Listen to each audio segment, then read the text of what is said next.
Hello everyone and welcome to Cinderful Gaming. I hope you're all doing well, I hope you're all staying safe, and most of all, I hope you're all fighting that war against the Grey.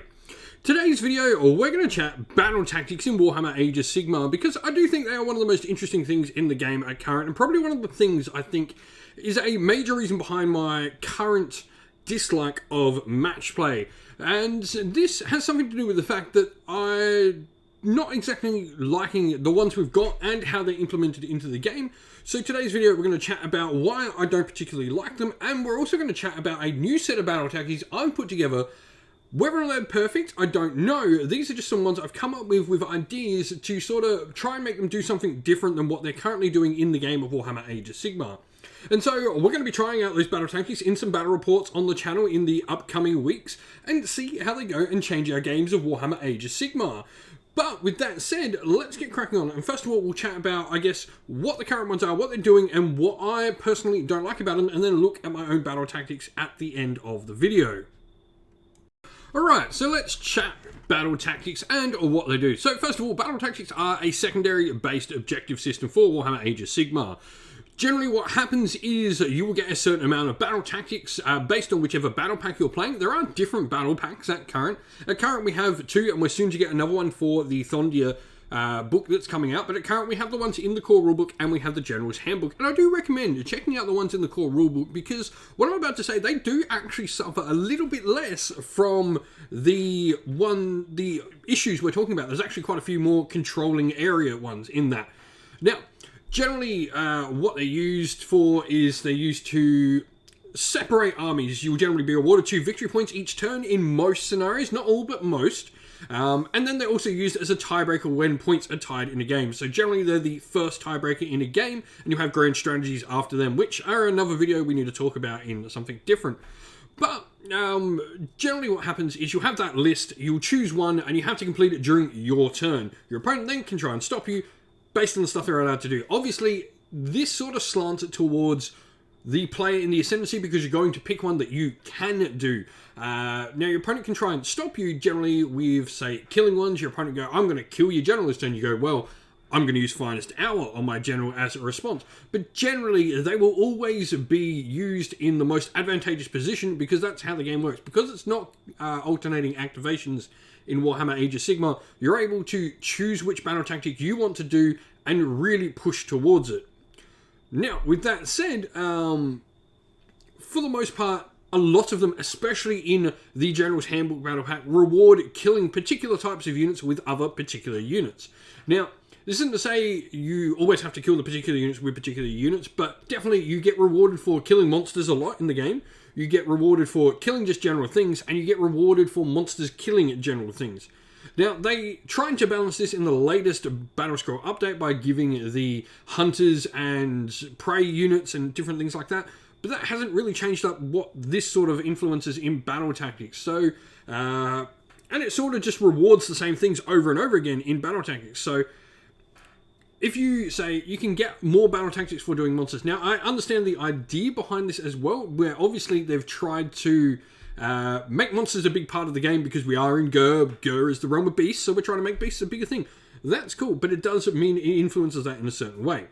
Now, obviously, as mentioned, not all battle tactics do make you kill things. There are ones like Ferocious Advance, and other ones that have, units in your opponent's territory, and controlling objectives and stuff like that. That's all well and good, but the vast majority, there is definitely a heavy slant towards killing things with battle tactics.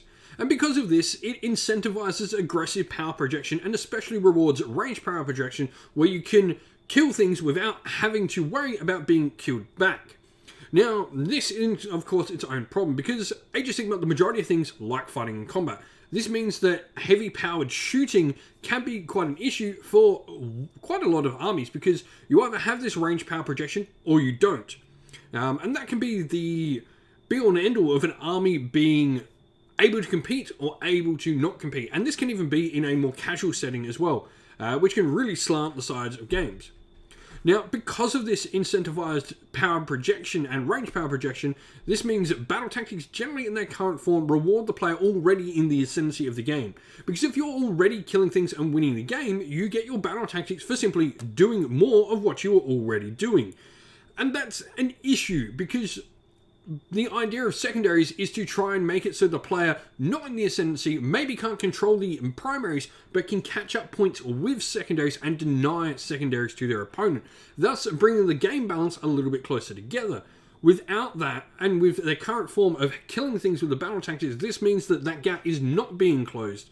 And of course, that's the same with the new Battle Scroll update that they brought out. While it does have some cool things, and it definitely has some cool narrative implications as well, definitely some cool narrative stories to tell with that, it does mean that it doesn't actually bring the balance together, because the army that's already killing things will just kill things more and get those points anyway.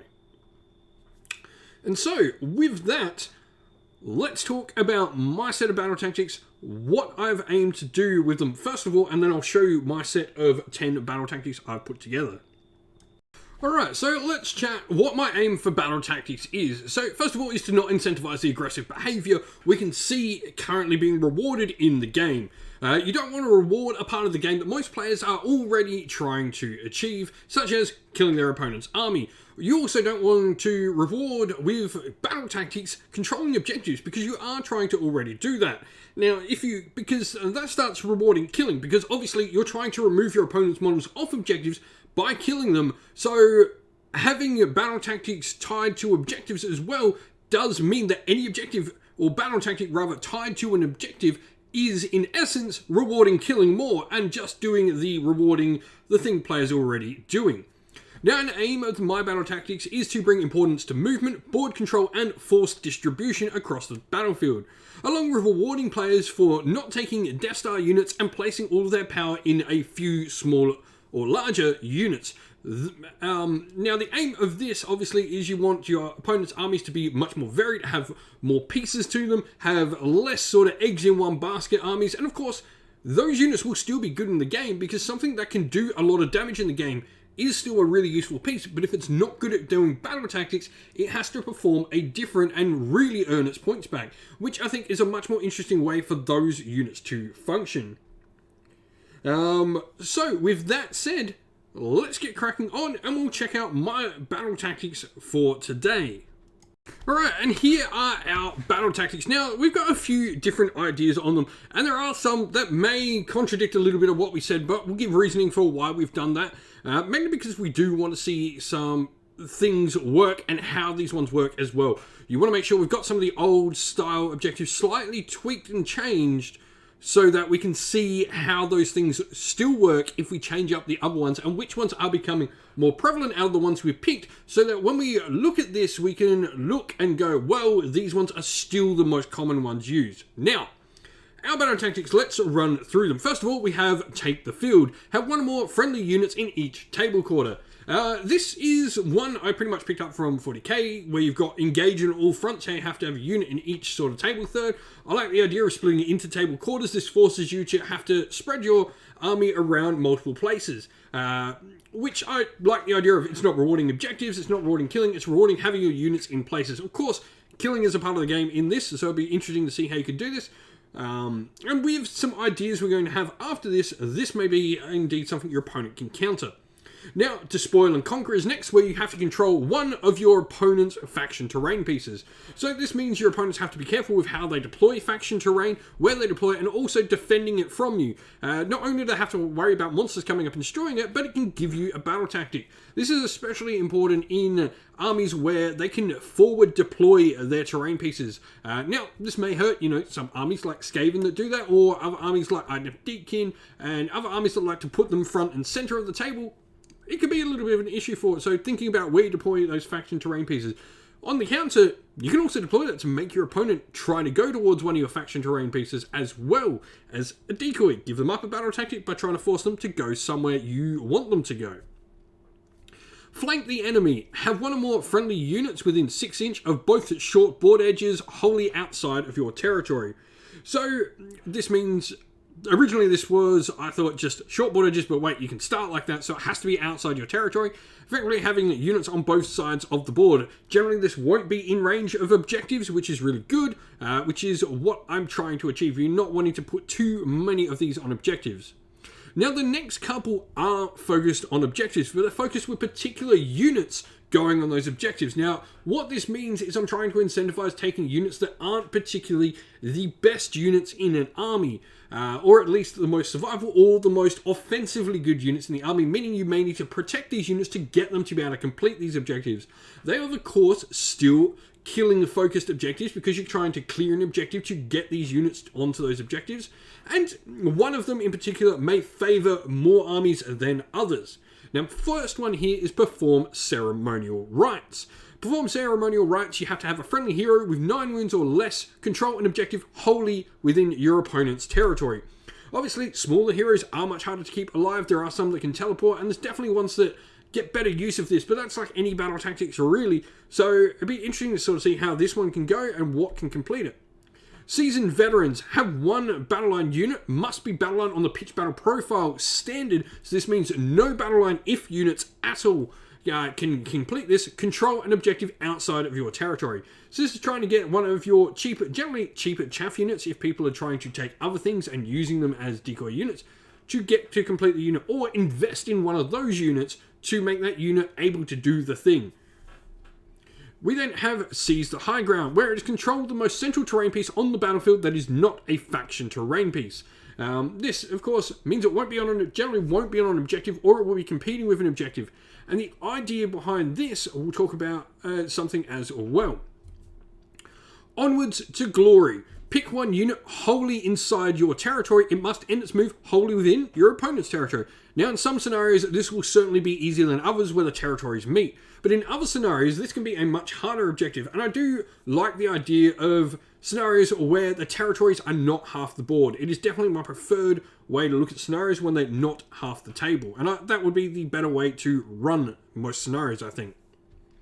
We then have Strike Deep. Have 2 or more units in both your opponents and your territories. Now, whether or not this is going to be tweaked or changed, whether or not it needs to be 3 and 2 or 3 and 3 or whatever, it's an interesting one. Trying to get 2 units in your opponent's territory or having 2 units in yours is definitely not necessarily going to be the easiest thing, especially if we try to move our way through the game, like we are saying, to have our territories only as our deployment zones. I think that is definitely something to consider as well, to make more of these battle tactics work and make more options for battle tactics to become harder to perform. We then have Burn Their Camp. Have 1 unit within 6 inch of the most central point of your opponent's farthest table edge away from your deployment zone. This can sometimes mean the corner of a zone, or indeed the middle of the table if you're playing on long board edge or short board edge only. This just means that your opponent's going to have some counterplay to it by deploying units there, and going to have some other cool things they can do as well. And lastly, Destroy Their Lands. Control more terrain pieces in your opponent's territory than they do. Another interesting one, controlling terrain, I think is an interesting one. I really do like the battle tactic we currently have that does it, so it's interesting to sort of continue on with that method. Now that we talked about battle tactics, these are some additional rules I'm going to put into the game to consider, or when we start looking at how this can be implemented to make the game better. Because you can't just change battle tactics, you need to change some things with how the game functions as well. And so these are other changes we've made to the game and that we're going to use in this battle pack when we try out a couple of games just to see how we think they work. Now, first of all, battle tactics will be picked at the start of a battle round by both players before the priority roll for the turn is decided. You would like blind bet your battle tactic going, I'm going to try this one, put it face down. Your opponent would do the same. You then reveal them, and then you make your priority roll. I think this is a really interesting sort of way to do it in that it really does sort of change how the turn dynamic can work and makes double turns less appealing, especially with the fact that I want to put in battle tactics are scored at the end of a battle round. This, I think, is a big change for them, because by doing this and making them be blind chosen before the priority turn, it makes that roll really interesting. It makes taking the turn and selecting your battle tactic really interesting for that turn, because your opponent can heavily counter the one you're trying to do. But also, if they want to try and counter your battle tactic and stop you, they generally are going to try and go first, which means you will have a turn to counter them going bottom, meaning you've got a chance to come back and get yours, but also stop them getting them. So I like the interaction that that will make in the turn choice order. Now, also, I'd like to add that units cannot both control an objective and complete a battle tactic at the same time unless the battle tactic specifically states that you must control an objective to complete it, because obviously you need to be able to do that. This generally will mean that when it comes to controlling terrain for battle tactics, you'll need to control both the terrain and the objective with different units. This opens up a ton of different counterplay for you and your opponent, as at the end of the turn you can start to decide, well, these 3 units, I'm going to stop your battle tactic, allow you to get 1 point, or I'm going to let you get your battle tactic but stop you getting the 2 and more on the objectives for the scenario. So some really interesting play there as well. Now, another change I want to make is all battle plans. The player territories are only the areas in which players may deploy their models in at the beginning of the game, and redeploying and pre-game moves do not affect or change the area in which your territory starts as. I like this change. I think it makes one of the battle tactics particularly different. It makes a couple of them harder to achieve. It also, I think, just levels out some stuff and counteracts where some stuff can be placed and how certain things work within the game. I'd be interested to see how this part works. But anyway, that's some changes. I'm going to try these in a game to see how it can work, and if anyone else wants to try these as well, I'd really love to hear back from anyone on what they think of these, how they think they can be implemented, what they would like to see, because I'd be interested to see if this can counteract the problems that I feel I have with the game at current. Let us know your thoughts down in the comments below. Well, that's the end of the video. Thank you all for watching. We hope you enjoyed it. If you did, please don't forget to leave a like and subscribe to the channel. And while you're at it, drop us a comment down below and let us know what you enjoyed about the video. If you'd like to come chat more with me and other members of our fine little community here at Cinderful Gaming, you can do so by joining our Discord server, which is linked down in the video's description.